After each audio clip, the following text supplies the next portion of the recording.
नमस्कार। आज हम एक बहुत ही दिलचस्प और गहरी बात पर गौर करने वाले हैं। एक ऐसी बात जो हमारे विश्वास और हमारी रोजमर्रा की जिंदगी के बीच एक पुल बनाती है।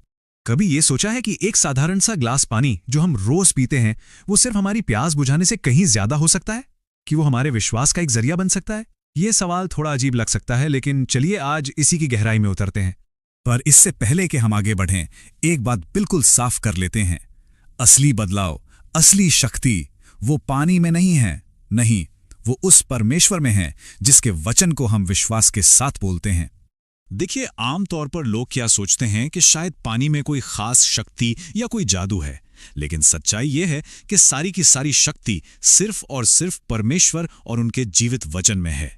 हमारा विश्वास किसी चीज पर नहीं, बल्कि परमेश्वर पर टिका है। तो चलिए अब सीधे परमेश्वर के वचन में चलते हैं और देखते हैं कि बाइबल हमें इस बारे में क्या सिखाती है, क्योंकि हर सच्चे विश्वास की नींव वचन ही है। ये वचन देखिए कितना गहरा है। यहां यीशु सिर्फ शारीरिक प्यास की बात नहीं कर रहे हैं, वो एक ऐसी आत्मिक संतुष्टि की बात कर रहे हैं जो हमें अंदर से, मतलब हमारी आत्मा को तृप्त करती है। इसका मतलब यह है कि यीशु एक ऐसी जिंदगी की बात कर रहे हैं जो हालात पर निर्भर नहीं करती।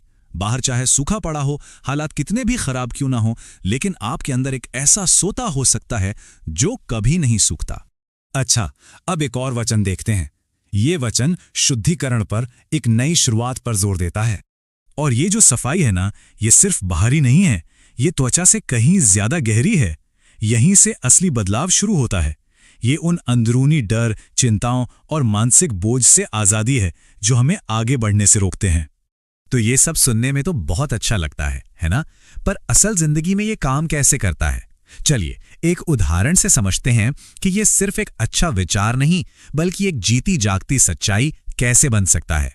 तो सोचिए, एक इंसान था जो लगातार फेल हो रहा था, बहुत तनाव में था। फिर उसने क्या किया? उसने हर रोज विश्वास के साथ परमेश्वर का वचन बोलना शुरू किया। और देखिए हुआ क्या। बाहर के हालात बदलने से पहले उसके अंदर का इंसान बदला, उसकी सोच बदली, उसका नजरिया बदला। और जब सोच बदली तो उसके फैसले बदले, और उन नए फैसलों ने एक बिल्कुल नई जिंदगी को जन्म दिया। इस कहानी के बाद एक सवाल उठता है ना, कि असली चमत्कार असल में होता कहां है? बाहर की दुनिया में या हमारे अंदर? जवाब बिल्कुल साफ है, अंदर। असली टिकाऊ बदलाव हमेशा अंदर से ही शुरू होता है, और यही विश्वास का सबसे बड़ा रहस्य है। तो फिर सवाल उठता है कि पानी का क्या रोल है? देखिए, पानी में कोई जादू नहीं है, वो बस एक पॉइंट ऑफ कांटेक्ट है। मतलब वो हमारे विश्वास को एक एक्शन में, एक काम में बदलने का जरिया है, ताकि हमारा विश्वास सिर्फ एक सोच बनकर न रह जाए। तो अब जब हम इस सच्चाई को समझ चुके हैं, तो चलिए इसे अपनी जिंदगी में लागू करते हैं। अब सिर्फ सुनने का नहीं, बल्कि विश्वास करने और उसे अमल में लाने का समय है। अगर आपके पास पानी है तो उसे हाथ में ले लीजिए, अगर नहीं है तो कोई बात नहीं, क्योंकि असली चीज पानी नहीं, बल्कि आपका विश्वास से भरा हुआ दिल है। तो चलिए हम सब एक साथ प्रार्थना में शामिल होते हैं। हे स्वर्गीय पिता, हम आज आपके पास आते हैं, किसी शक या डर के साथ नहीं, बल्कि पूरे विश्वास के साथ।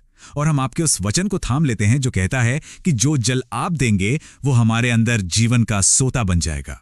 प्रभु यीशु, हम प्रार्थना करते हैं, जहां भी रुकावट है वहां रास्ते खुल जाएं, जहां भी कमी है वहां आपकी बहुतायत आए।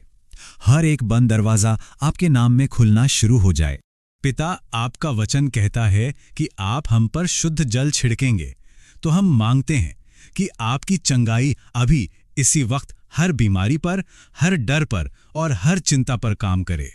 हम विश्वास में यह घोषणा करते हैं कि हर नकारात्मक शक्ति टूट रही है, हर बंधन खुल रहा है और हर श्राप आज यीशु के नाम में खत्म हो रहा है।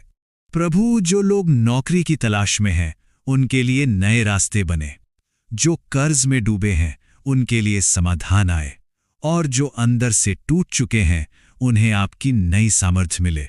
प्रभु यीशु, ये सिर्फ शब्द नहीं है, ये हमारा भरोसा है जो हम आप पर रख रहे हैं। हम ये सब कुछ आपके सामर्थी नाम में मांगते हैं, आमीन। अब अगर आपके पास पानी है तो उसे शांति के साथ ग्रहण करें और ये विश्वास करें कि सिर्फ पानी नहीं, बल्कि आपके विश्वास का एक कार्य है और परमेश्वर आपके अंदर अपना काम शुरू कर चुके हैं। याद रखिएगा, ये सिर्फ एक प्रार्थना का अंत नहीं है, ये आपके जीवन में एक नई शुरुआत है। इस विश्वास को थामे रखिए। अगर आपने विश्वास के साथ ये प्रार्थना की है तो कमेंट्स में आमीन लिखकर अपने विश्वास की घोषणा करें। प्रभु आप सबको बहुत आशीष दें। आमीन। अगर यह वीडियो आपको अच्छा लगा तो लाइक एंड सब्सक्राइब जरूर करना।